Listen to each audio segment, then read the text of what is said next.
So I asked you guys to give me your hottest takes in sneakers and fashion. And boy, you guys did not disappoint. I received so many, I've lost count. Probably like over 1,000 responses. Now, some of these takes were super interesting and others were literally just people trying to vent their opinions. So today, we're going over the spiciest ones, the hottest takes that you guys sent through to me. Starting with the first one, all Nikes are overpriced in terms of price and quality. So this is a take that I think we've all heard increasingly over the past few years. I mean, the conversation has probably always been around as long as sneakers have been around, but I think because recently sneaker prices have been going up aggressively for the exact same shoe. I mean, we're paying almost $200 for a pair of Jordan 1s that just a couple years ago were like $140. But how annoyed are we actually about the prices of Nike sneakers? Because Lord knows they're still selling out. I mean, it almost feels like we're kind of in a little bit of a test by Nike. They're just trying to see how much they can raise the price of a pair of shoes before people stop buying it. Nike's over there looking at StockX like someone just paid $1,000 for this pair of Travis Scott Jordan 1s that we sold for $180. What the hell? Yes, I'm sure inflation has a massive role in the price of sneakers going up, but I also wouldn't be surprised if Nike was looking at these prices that people are buying shoes from on StockX, and Nike's like, well, let's just kind of push the price up a little bit and see where people go. And it's obviously working. I feel like if people were truly annoyed at the quality of these Nike sneakers, they wouldn't be buying them. If you actually look at the data, I mean, one of the most popular Nike sneakers for like the past 3 years in a row, the Panda Dunks, are like the worst quality shoes that you can buy. Okay, maybe not the worst, but terrible quality control, super plasticky leather, they crease super bad. It's kind of the same thing with the Air Force One, and that's like the most popular sneaker of all time. But I do completely understand where this take is coming from. The prices of sneakers are going up. We're getting the exact same product. How overpriced can these sneakers actually be if people seem to be perfectly fine paying the retail price and other people fine paying 10 times the retail price for the same shoe? So I honestly think until people stop buying these sneakers, they clearly don't have an issue with the quality. Oh, this next take is pretty fun.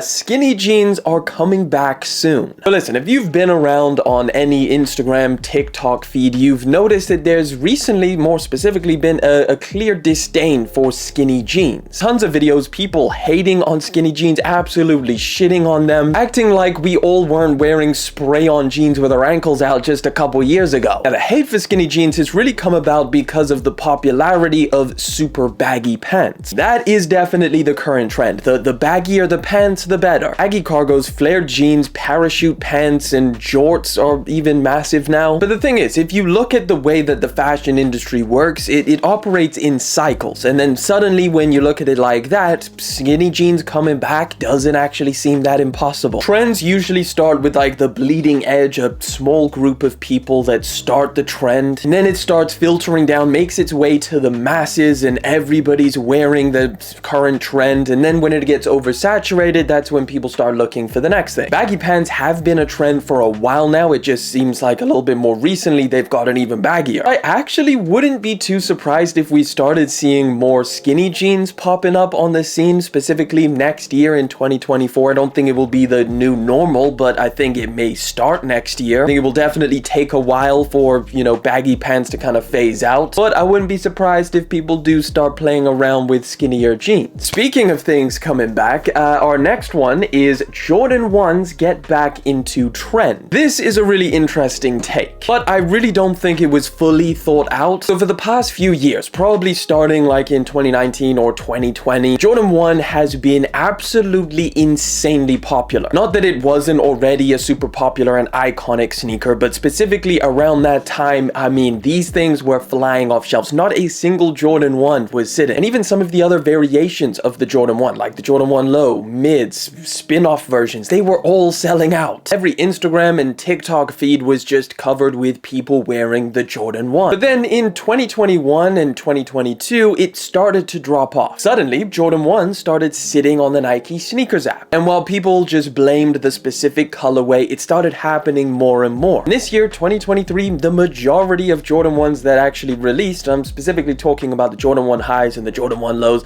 they all went for like under retail. They're sitting on sales racks at outlets. I actually think that the Nike Dunk had a lot to do with the downfall of the Jordan 1 in terms of like insane hype and popularity. Just because the Dunk looks so similar to the Jordan 1, it kind of feels like both both of those combined, and being two of the most popular sneaker models out there right now, it just oversaturated the market for this type of look. So yeah, I feel like here at the end of 2023, the Jordan 1 has kind of hit probably the lowest it's gonna be. I mean, us sneakerheads are always going to be buying Jordan 1s, and I think next year we're gonna see more of the same thing. Just Jordan 1s sitting on shelves and people not really buying it. But as for the trend and the insane hype of the Jordan 1, it's definitely slowing down, and I think that's only going to continue next year. So yes, I don't think the trend of the Jordan 1 is coming back next year. But someone who is coming back, Kanye will return to Adidas in 2024 and save the brand. That's right, Kanye West is gonna come riding over the hills in his Sherp truck ready to save the day, at least according to this take. What's interesting is I actually got a ton of takes very similar to this one, like Kanye West is coming back to Adidas, he's gonna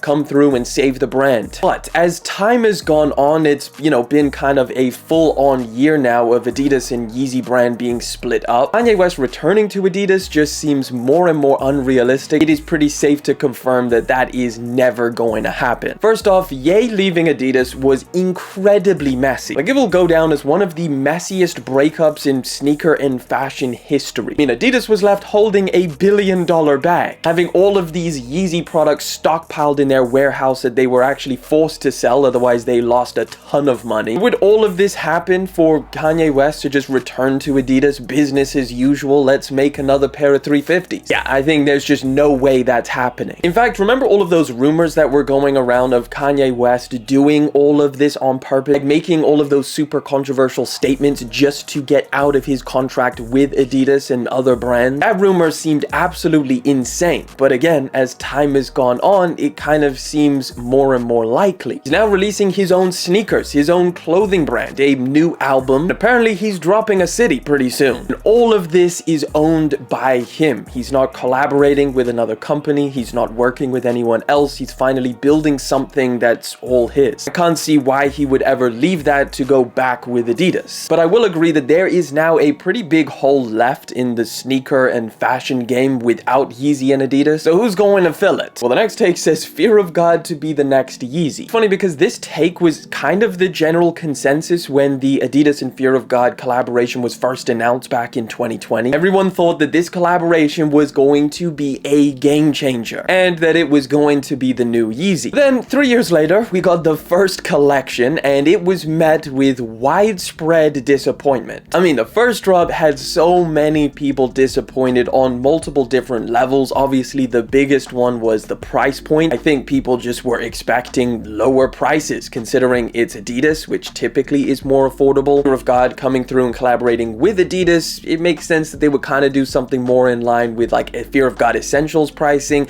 but they didn't. It was kind of in between mainline Fear of God and Fear of God Essentials, so it ended up being very expensive. A lot of people thought that the clothing in the sneakers just weren't innovative enough, and considering that this was all stacked on top of a 3-year-long wait of built-up anticipation, yeah, it was met with disappointment pretty obviously. I do want to say that this is only the first drop, the first collection that we've seen from Fear of God and Adidas. There's still plenty more that we expect to have in the pipeline from the two, and it could potentially grow out to be something extremely massive and be the next Yeezy. But if we're judging this collaboration on what we've seen as of right now, it is disappointing and it definitely needs something a little bit more to get the people going. And in my opinion, it left a lot to be desired. Either way, I'm personally rooting for Fear of God and Adidas. I really want them to do well. I want them to come up with something super great, so I'm looking forward to see what they do in the future. But as of right now, yeah, I don't think that it's the next Yeezy. Jordan 4s will resell below retail price soon. This is another one that had a lot of similar takes. A lot of people saying that the Jordan 4 is going to be losing hype, it's going to be out of the equation, they're all going to be going for under retail. And it's interesting because if we didn't know what sneakers were going to be dropping in 2024, I would somewhat see where this take was coming from. For the past few years, the Jordan 4 has been one of the most hyped Jordan models out there. It kind of like took the torch from the Jordan 1 and carried it forwards. However, towards the end of this year, a lot of the newer Jordan 4 releases have actually been selling for under retail or very close to that, which typically everybody's used to seeing Jordan 4s flying off shelves and reselling for a ton of money. Seeing those Jordan 4s sat on shelves or finding them at outlets suddenly got but everybody like, oh my god, it's happening again. But I don't quite think so. In fact, I think that 2024 is going to be a massive year for the Jordan 4 silhouette. I mean, even this year, it seems like the general consensus for like most sneakerheads was that the Jordan 4 Nike SB was like sneaker of the year. I think according to GOAT, it was the most sold SB of all time. Next year, we got some bangers coming through. The Bread 4s are coming back. The Military Blue 4s are also coming back. There may even be more SB collaborations in the pipeline with the Jordan 4. I mean, it just doesn't make sense that Jordan Brand looks at the popularity of the Nike SB Pine Green 4s. It doesn't make more colorways. That doesn't sound like Nike. So yeah, I think next year we'll see some banger colorways of the Jordan 4, and it will definitely still be one of the most hyped Jordan silhouettes out there. Here's one I know some of you will appreciate. Creases in sneakers don't matter, and you're overreacting if you think that they do. This is a great one because I actually kind of agreed with this for a while. I was like, yeah, sure, creases don't really matter. You just throw your shoes on and, you know, whatever, you're wearing them. I'm definitely not going to be walking around with a plastic thing in my shoe to stop it happening. But then I saw my girlfriend's Dunks, and I was like, okay, maybe a pair of shoes that looks like it's been repeatedly toe punted into a brick wall isn't the best look. You know, I think some sneakers look fine with creases, pairs that have slightly thicker and softer leather where it just leaves some lines in there and doesn't really do anything else. It just looks nice, you know, a nice little worn in pair of shoes. The sneakers with the plasticky leather, like the Nike Dunks, like the Pandas and the Air Force Ones, those creases are different. Those things change the entire shape of the shoe, and then dirt gets into the crease lines and it looks way worse. And it's not like this happens after years of wearing them either. This is like after the first couple wears, they already look toasted. So yeah, I do think that some people do overreact about creases, you know, the one putting the crease shields on their feet and then, you know, kind of tiptoeing around like they're,